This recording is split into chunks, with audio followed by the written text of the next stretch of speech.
Welcome to the Informed Pregnancy and Parenting Podcast. I'm your host, Dr. Elliot Berlin, and my returning guest today is a prenatal yogi, doula, student midwife, and now, spoiler alert, mom, Catalina Clark. Welcome back to the podcast. Hi, thank you for having me back. You have a guest with you. Georgia says hi, too. Hi, Georgia. So we're sitting with sweet baby Georgia, and I've also seen some of your really beautiful posts. This is my first time meeting her in person. I know. I can't believe it took so long. And I've been following you on social media, and the posts look beautiful.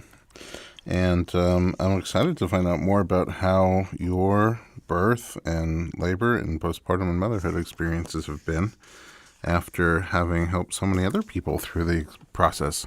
So last time we left you, you were pretty pregnant. How was the rest of the last couple of weeks of your pregnancy? It was great. I went all the way to 40 weeks. Thought I would go longer, to be honest, just because most first-time moms do. But I went into labor at 40 weeks and 3 days. Like on the day? How much? Oh, 3 40 days. and 3? Okay. Yeah. So you were late?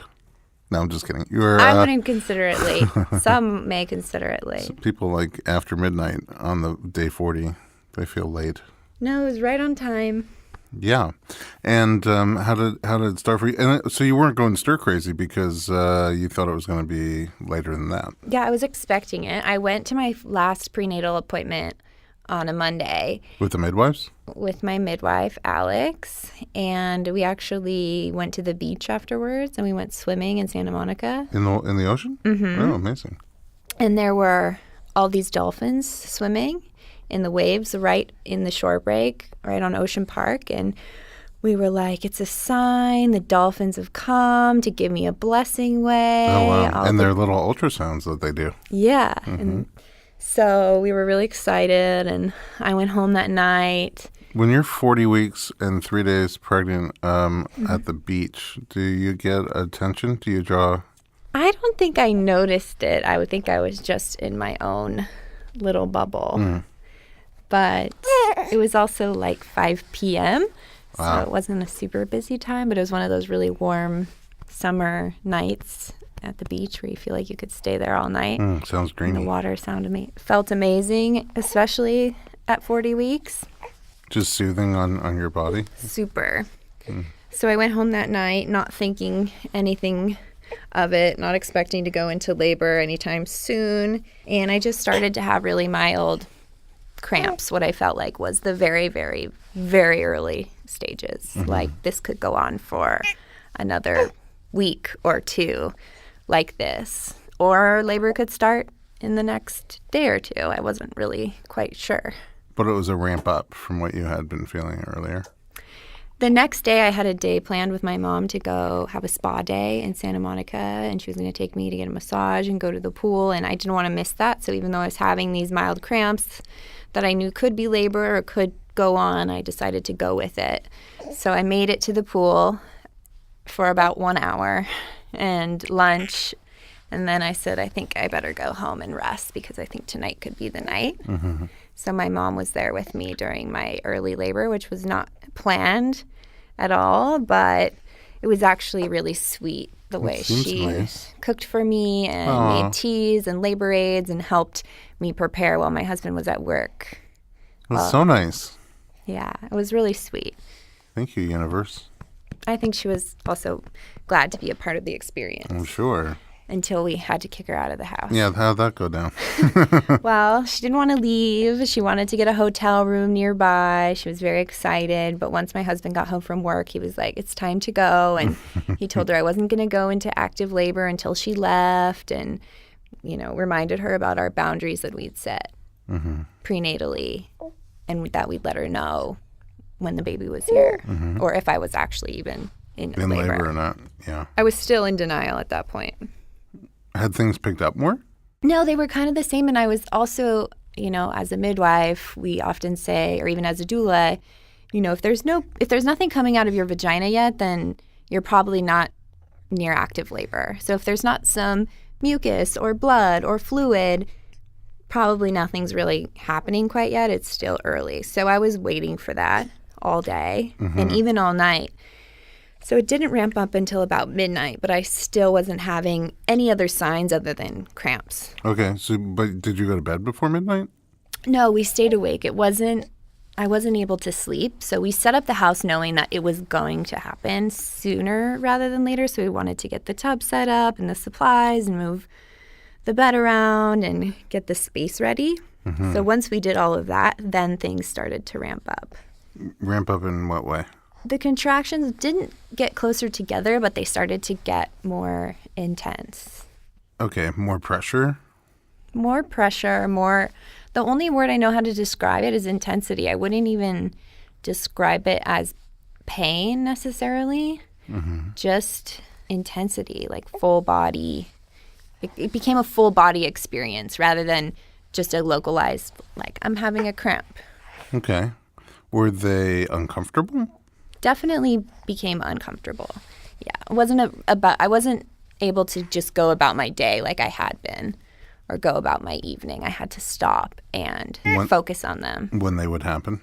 Yeah. Okay. Yeah. And do you remember how far apart they were? Ooh, hey, baby. I remember the moment when I kind of informed the rest of my birth team that something was happening, my doula and the birth photographer. And I remember saying, I understand why clients call doulas when their contractions are still 9 minutes apart, because they were 9 minutes apart and I was starting to work really hard and starting to struggle. And I was like, wow, we have a long ways to go. But that was sort of the point when I realized it was time. Did they come over? No, I just let them know around 9 p.m. that they were starting to get closer together so that they could get some rest and wait for me to call them. I was assuming I would be calling them maybe the next morning because I knew I wasn't in active labor yet. But things were picking up. Yes. Okay. So what happened at midnight? Then at midnight, there was a big shift. So between 9 and midnight, my husband and I, we cuddled and we kissed and we turned the lights off and we put the candles on and we did all of the like early labor things that you want to do. And it was really sweet. But then around midnight, I started to really, there was a shift in my labor where I was no longer really conscious of what was going on other than what I was experiencing in my body. So would you, I mean, it sounds a little bit like your frontal cortex was shutting off. Yes. So all I could say was like, I need to get in the tub. But also I had this midwife side of my brain that still was very present and knew logically what was going on. And I knew that it was too soon to get in the tub based on our typical recommendations for a first-time mom. Just as a side point, what does that mean too soon? It can slow down your labor. It can actually relax your body so much, kind of like an epidural. That's why they call it like an aquadural. Like you wouldn't want to get into the water when you're 2 centimeters, just like you wouldn't want to get an epidural when you're 2 centimeters. Just not to slow things, not to lose your momentum. Exactly. I see.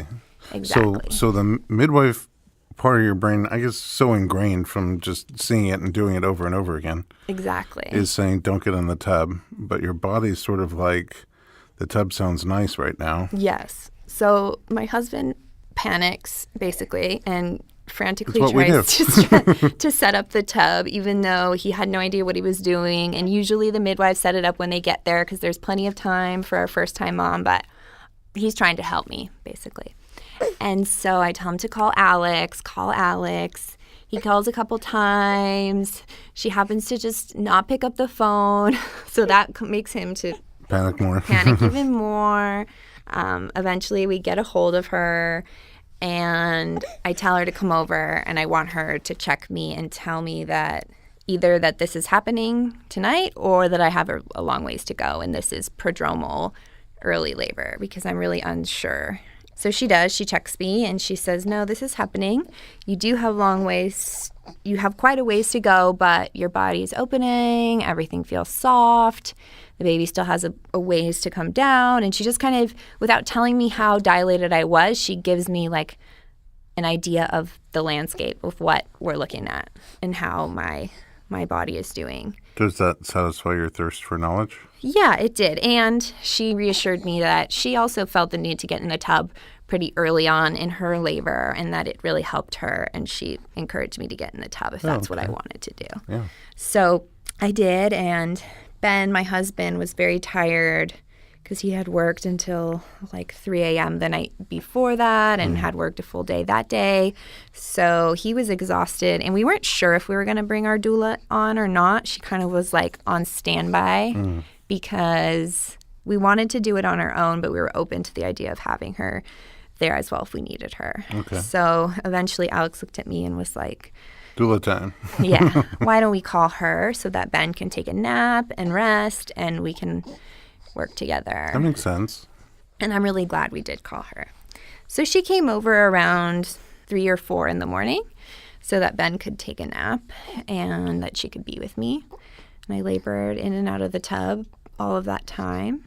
Did the tub feel like you wanted it to? I did. I really was able to relax in the tub. I wouldn't say it took away the pain, but definitely in between contractions, it's really helpful to float and relax and just release your body into the water. Like reset before the next one? Exactly. Yeah, so that felt great. It felt great to move around in the water too. It felt easier on my body than trying to move around in a bed or standing or leaning. On land? Yeah, better than on land. Absolutely. So by that point in the morning, around 4 to 5 a.m., I really wanted Alex to check me again. I was getting tired and I needed to know that there was progress. I didn't want to know how dilated I was still. So she checked me and she said, you're opening beautifully and your baby's come down much lower and there's a lot of progress. You're doing great. So I kept just continuing to do what I was doing.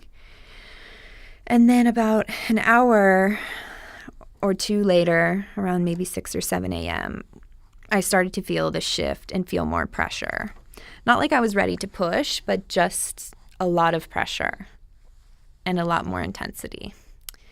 So that's when I checked myself. I see. And at that point, all I felt was what we call a lip of cervix, which pretty much means you're like 9 to 9.5 centimeters, where you can only feel a small rim of cervix in the front, and the rest is all the baby's head, nice and low. So I felt that, and I looked at my midwife, and I was like, "Is that what you felt? Is that what you felt?" And she was just like, "Yeah, sure."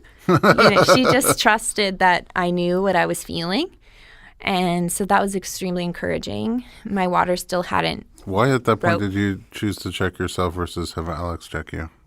I think she recommended it. She was like, why don't you try and check yourself and see what you feel? Because I was in the tub, and it's quite easy to check yourself, especially when you're squatting in the tub. Mm-hmm. And I think she knew the baby was low enough that I would be able to feel her. If you try to check yourself too early, sometimes it's really hard to even reach or feel. So that was super encouraging. My water hadn't broken at that point, and so as a midwife, knowing that her head was that low and there was just this bit of cervix left, I knew that if my water were to break on its own, it would really help things to move along, or if they broke my water, it might help. Mm-hmm. So I asked them to break my water, which I wasn't expecting to do, but at that point I just wanted anything that would help move things along at the end because I was getting tired. And so they did. They broke my water. And within about an hour, I was fully dilated. But I wasn't feeling that overwhelming urge to push that people describe, or that we describe as midwives waiting for the natural urge to push, waiting to hear sounds like you're grunting or pooping. So I waited it out, which... Are you still in the tub? No, I was out of the tub, and I was laying on my side with a peanut ball in between my knees, which really helps with the final rotation and descent of the baby. Even we usually use it if people have a baby that's malpositioned, like posterior or transverse and not coming down.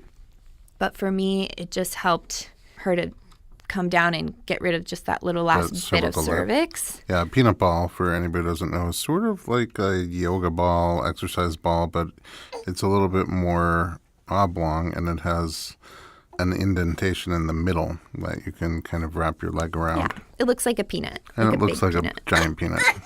So typically in the hospital, when you're 10 centimeters, I find with my clients that doctors will encourage you to start pushing.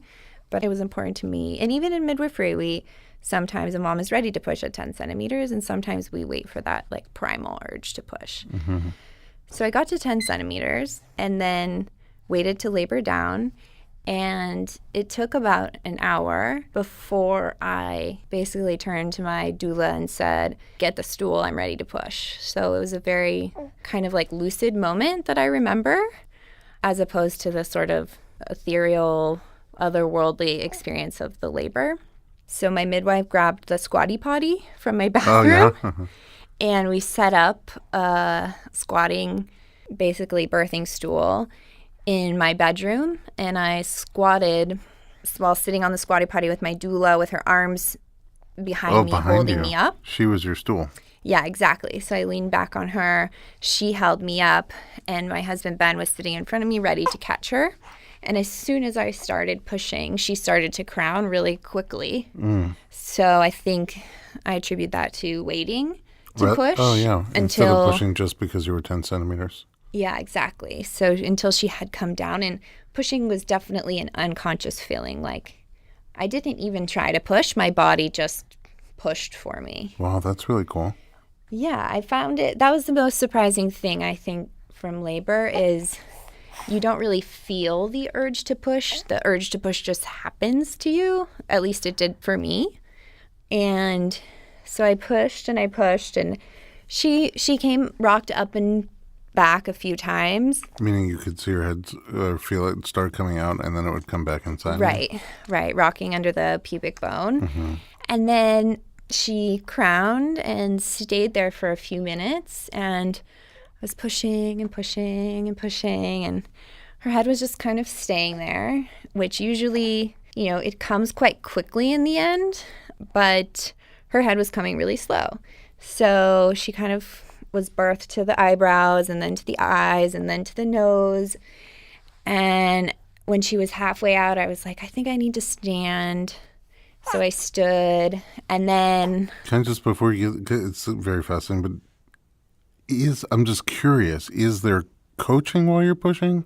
No. Or it's just you going with what your body is? There was no coaching, and there was the whole labor. I was very clear and assertive and demanding about what I wanted and what I didn't want. So I kind of just bossed everyone around, and it worked for us because, I was surrounded by all of my best friends and midwives. So they knew what I wanted and what I didn't want, and I felt so comfortable around them that I could just be myself and tell them what I wanted or what I didn't want. That's ideal. Exactly. And you didn't want coaching? It's not that I didn't, but I didn't need it. Everything was just kind of flowing intuitively, and I was very aware of everything that was going on. So when you felt your body pushing, you just went with it? When you were done, you stopped? You didn't really... Exactly. Okay. So when I was having a contraction, I would push, and then in between, I would rest. And then at a certain point, I felt like I needed to stand. So I stood, and then I started lunging on a stool. And as I'm still trying to birth her head, and we try a bunch of different birthing positions, at this point, it's not clear to me quite yet what's going on, but I think it's becoming more clear to the midwives that she was not small. Oh. And that she was most likely presenting with what's called a shoulder dystocia, which is considered an obstetric emergency where the baby's anterior shoulder is stuck on the pubic bone. And it's not able to birth without usually some kind of assistance or changing positions, changing the shape of the pelvis like I was doing. Naturally on your own.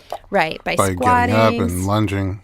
Exactly, squatting, standing, You didn't lunging. even know the shoulder was stuck. You felt in your body, I need to move positions. Yeah, exactly. So after her head was out for about a minute, the midwives had to go in with their hand and actually release her shoulder from over my pubic bone. Wow. So... Did you know that that's what they were doing? Yeah. Was it painful? I don't remember it being any more painful than... What was already going on? What was already going on. Was it scary for you? It wasn't scary for me in that moment because I think I had a lot of adrenaline, and I trusted that she was going to be okay. Have you, as a midwife, been in your midwife experience, your training along the way, had you been to dystocias before? That was my first shoulder Yours was your first dystocia. shoulder dystocia. Yeah. Okay. So when I was pushing, I had a mirror down below me so I could see Oh. her crowning. And at the time, I didn't think anything of it or notice it. But looking back at photos and from what the midwives told me, that her scalp was white. Mm-hmm. So when the scalp is white, that means that oxygenated blood is not perfusing. A pink scalp or a purple scalp or a blue scalp is more ideal than white. Because you see blood flowing through it. Exactly. So her head comes out and she has a cord around the neck, which is not concerning to me at all because I know that she's getting oxygen through her cord. But then as they release the shoulders, she comes out and she's completely floppy and white with no muscle tone, and she doesn't take a breath right away. And then following her body was a bunch of meconium stained fluid, which we didn't see previously because whatever fluid was in the front when they broke my water did not have meconium in it. Okay. So she comes out while I'm standing, and they put her under my legs and hand her to, they don't really hand her to my husband, but they attempt to. But because she's not breathing, we immediately go to the bed, and she lies, Georgia, on my chest. The placenta still attached, and they immediately start breathing for her, doing rescue breaths or neonatal resuscitation. And so for about 3 minutes, they are working on her to get her to breathe. She has a heart rate the whole time. She has a good pulse the whole time. Exactly. So they didn't need to do chest compressions. We did call the paramedics just in case, because she had the shoulder dystocia and resuscitation and meconium. But the first thing I said when the midwife said to call the paramedics to our assistant was, if she's breathing by the time they get here, I'm not going to let them take her. Okay. So that was really important to me. So you're still thinking pretty rationally. Yeah. And we're calling her name. We're asking her to come into her body and telling her how happy we are to see her and touching her and trying to stimulate her while the midwife is breathing for her. And I've seen that before, so I was wondering. that didn't scare me. Right. So I've been lucky, but also not lucky to have been to several resuscitations. But as a midwife, the truth is that's the reason why they're there. And it's why we have the training that we have. Is we're not there for the perfect butter births, like we call them, that happen super smoothly. And in those births, you really don't even need a midwife. But we're there when You're there for there are the just in these case. complications and just in case. And this is why midwives are so good at what they do, is because they're trained for these exact situations. And the way that they're dealt with are so much different than in a hospital setting. We were never separated. Her umbilical cord was kept intact, so her heart rate was fine. And, it's just done in a much more conscious way instead of separating mom and baby and not knowing what's going on. So I knew exactly what was going on the entire time. She never left my side. And we were able to send the paramedics away because by about 5 minutes, she was breathing and everything was normal. Wow. You see, I didn't know your birth story until just now. Yeah, it was, definitely an initiation. And I had a lot of fear of like the doula curse or midwife curse of having a really hard birth or not having the birth that you wanted, having to go to the hospital, having to have a C-section. So those were things that I was kind of preparing myself for. Like maybe that's going to be my lesson, is I'm not going to get my dream home birth that I've been planning for all these years. But we learned a different lesson. And I think as a midwife, it's like one of the most important lessons I could have learned is to have a complication like this for myself and be able to, come out the other side and have the support of midwives and be at home and just share my experience with people. Yeah, it's pretty powerful how how calm, I've been to a birth like that as a doula, and how calm the midwives stay and how they jump into action and do all the things that need to be done to keep the baby oxygenated and call medics in a timely fashion if they need to, and transport if they need to. It's kind of amazing to watch it unfold. So I'm glad everything worked out really well for you. Me too. And you both look pretty happy. We're going to take a quick break, and then we're going to come right back and find out how your post-birth experience was. Stay tuned. We'll be right back.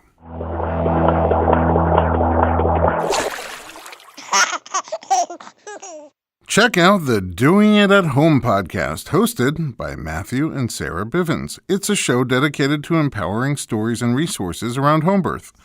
Matthew and Sarah started the show as a way to document their own pregnancy and birth journey when 18 weeks into the pregnancy, they made the switch to a home birth plan with midwives. Each week, they interview other home birth moms and families to hear their birth stories, as well as experts in topics ranging from breastfeeding, sex, postpartum care, doulas, birth photography, and much, much more. They also continue to share their own reflections on their birth experience, future family planning, and navigating the world of parenting together. The Doing It at Home podcast aims to normalize home birth and to encourage mamas and families to be educated, supported, and empowered by their birth choices, whatever they are. You can find the Doing It at Home podcast in Apple Podcasts, Google Play, the Pod Network, Stitcher, and on their website, www.diahpodcast.com.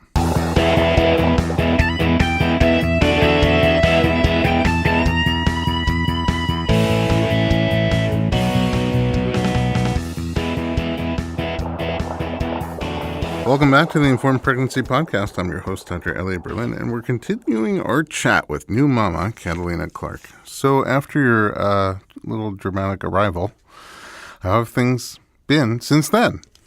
Things have been pretty good. I think I was expecting the early postpartum period to be the most difficult, but we had a really smooth time. I didn't tear. My milk came in right away. That's interesting, too, with the dystocia, that you didn't tear and they had to reach in and kind of move the shoulder. Yeah, and she was 10 pounds. Wow. 9-12, so I'm adding a little bit. But almost 10 pounds on your due date, 10. essentially. Yeah. So was she tall? You're tall. She was 22 inches and 9-12. So wow. She was a big girl, and we didn't know going in. I didn't have any growth scans or anything like that, so I didn't know quite how big she was. The midwife's hands obviously felt her and knew that she wasn't going to be small. Mm-hmm. But I was also... Did they share that with you? They did, in a way that didn't make me fearful that okay. she was going to be too big. Yeah. But we all kind of knew. Okay. So then my milk came in right away, and she latched and nursed really easily. She never lost any weight either. She just kept growing. She's 17 pounds now, and she's 16 weeks. So I think the transition out of the first 40 days was harder than the first 40 days because we stayed at home. We had a postpartum doula. We set a lot of boundaries for our time and space and energy so that I could rest and recover and we could bond. My husband took 6 weeks off of work to stay home with us. Oh, wow, that's so cool. Which was really amazing so that he was able to have that experience too. I think the hardest part for us now is sort of reintegrating back into the world together and trying to go back to midwifery school, go back to births, go back to How do you do that life. With a baby? So far, I've been bringing her everywhere I go. Wow. Unfortunately, she doesn't take a bottle, which is another struggle that we've had. You're the source. Yes. So we go everywhere together all the time. And I love it. However, it would be nice at times to get a little break to recharge myself so that I could be there for her and have more energy and just fill up my cup. It sounds like your physical recovery was pretty good. Yes. I think, it's definitely mental, trying to not bounce back, but kind of the expectation of being able to do everything that you did before, now just with a baby and thinking, oh, it's so easy. I can just take her everywhere I go and everything's the same. But the truth is, I'm not sleeping as much as I was, and I'm feeding another person from my body. So it's like my energy source is Well, depleted. drained. Yeah. Yeah. So It's incredible that, pregnancy itself is physically challenging, and then birth is such a big physical challenge, and then it just seems like you should get a little time to go on vacation, and instead it's that like, would be nice. right, you jump right into the even more challenging, in some ways, part of the constant need to now manually take care of your baby instead of the autopilot that was happening. Yeah, I did a lot of self-care prenatally, which is something that I'm trying to maintain postpartum. I'm not doing it as often as I was doing it prenatally, but doing things like chiropractic and acupuncture. I'm not even trying to plug you right now. Seriously. Doing prenatal, well, not prenatal massage anymore, just massage. I'm still in like Postnatal. prenatal brain. Yeah, forever postnatal massage, yoga, being active, those sorts of things, which are harder to do, and I'm not doing them as often, but when I do them, I feel much better. And you bring her with you when you go to those appointments? So far, or I'm able to have somebody come to the house or a friend come with me to the appointment so they can watch her while I go into the appointment. Mm-hmm. Yeah. We have some moms that come in pairs. Yeah. So asking for support from friends has been really amazing. Asking for help from people that you wouldn't normally ask for help, or accepting help from people who you normally wouldn't accept help from. Mm-hmm. In the moments after your birth, once everything was okay with the baby, how was the immediate after-birth care for you? You mean with the midwives? Yeah. It was beautiful. I think it took me a while to sort of have that like aha moment of bonding and love for her. It was like I was kind of coming down from like a night of getting really high. I don't know how else to explain it. But basically after birth, the midwives just leave you alone for the most part. I mean, they were checking in on Georgia and I. Oh, I forgot to mention that I also hemorrhaged. Oops. Mm-hmm. So Afterwards. But could anybody be focused on you while they were resuscitating the baby? Yeah, so it kind of happened all at the same time. As soon as she started breathing again, they kind of jumped their focus back to me, and the placenta was getting ready to come, and we thought I was pushing out the placenta, but what I had pushed out was a very large clot. Oh, clot? Ooh. That splattered all over everybody in the walls and everything. So at that point, they gave me a shot of Pitocin, which I didn't want, and I told my midwife I didn't want it, and she kind of looked at me and was just like, Kat, we need to take care of your baby and you at the same time. Please take this Pitocin so that we don't have to worry about you bleeding right now. Mm-hmm. So it was sort of something I did knowing, as a midwife, knowing you want to mitigate your risks when you're dealing with two complications at the same exact time. Mm-hmm. So giving me that shot of Pitocin stopped my bleeding, and then we could just enjoy the postpartum experience. And did you feel the Pitocin having its effect on your uterus? I didn't feel the cramps. I really didn't. But it stopped the bleeding? But it stopped the bleeding, okay. Yeah. So in retrospect, is that not as bad as you thought it was going to be? No, and it wasn't bad at all. It was just probably my ego saying I didn't want any interventions, and my body could do it all on its own. Mm-hmm. In the next couple of days, unlike the medical model, once you go home from the hospital, you're no checkups for 6 weeks usually. Right. So the midwives stay after birth for my midwife stayed for about 6 hours until they made sure that Georgia and I were all good. And then they came back. They called me the next day, and we checked in with one another. They came back in 3 days, and then came back in a week. And then we met again around 4 to 6 weeks. So we had about 3 checkups, and I was always in touch with them with any questions or concerns that I had. But we had a pretty easy transition. It just came very intuitively, and we didn't have any postpartum complications. Did you not leave the house really for 40 days? Yeah, we didn't leave the house. So you're supposed to, and I'm saying supposed to in quotes, yeah, you're supposed to go to the pediatrician after a home birth within the first week. But being a midwife and knowing that I knew that she was growing and that she was thriving. So we waited a couple weeks to go to the She pediatrician. literally didn't leave the nest. Yeah, we didn't. That's pretty cool. Yeah. Did it seem to go by quickly or slowly? At the time, it felt like it went by slowly, and I was getting a little bit stir crazy. And looking back now, it seems like it went by so fast, and I would like to go back to that time now. Yeah, I would like to also, but he's 14 years old now. Yeah. It goes by really fast. Thank you very much for joining me and for being here and for having me play a tiny role in your big journey. It was amazing to work with you. Thank you so much. And thanks for bringing baby Georgia here. And, not a plug, but I think if I hadn't gotten so much chiropractic and massage and yoga and all of the things that I did, I shudder to think how her birth would have gone if my body wasn't in its peak performance state going into labor. I think I got an adjustment on Friday before she delivered. So I think even though she was large for my pelvis, if I hadn't gotten all that body work done. Also, I just wrote an article and did a podcast on the function of the pelvis and how a large baby can come through a small pelvis if it's functional. Yeah. And that's exactly what we're going for. I can't think of a better way to end. Right. Except where can we find you online? You can find me on my Instagram at Catalina.Clark. Awesome.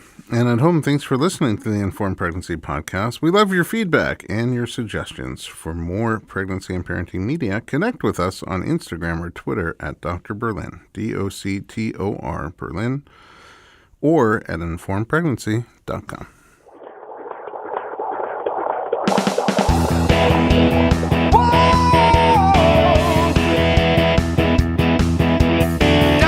Doctor, give me the news. I got a whole lot of questions for you. This kid's gonna test my will. I got a lot to learn, and my baby's due.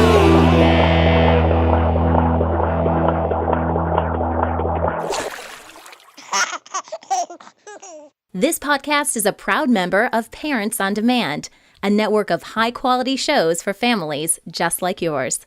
Download our free network app on Apple and Android and listen to your favorite episodes on the go.